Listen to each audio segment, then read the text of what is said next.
The San Francisco Bay Area is complicated airspace, and right in the middle of it is San Carlos Airport.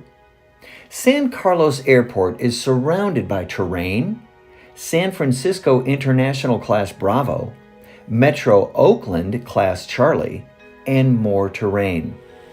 When pilots are departing IFR from San Carlos, it is extremely important that IFR departure procedures are followed. When departing runway 30 IFR from San Carlos, you can expect this. Runway 30 Noise Abatement Procedure. Fly runway heading until passing the diamond-shaped waterway. Then turn right and maintain a heading of 120. Aircraft must remain on a 120 heading until cleared to your fix or your route.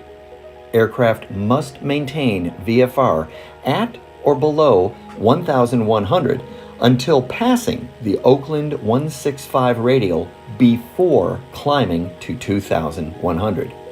Keep your downwind leg within 2 miles of the airport to avoid conflict with San Francisco international arrivals. Here's why this is important.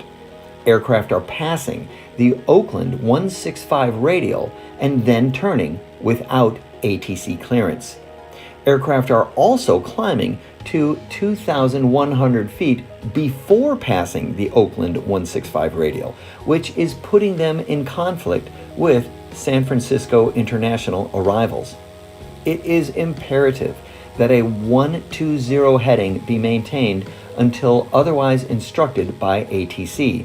If a turn to the right is made prior to ATC instructions, aircraft will be below the minimum vectoring altitude of 3,000 feet, which quickly increases to 3,600 feet in just a few miles.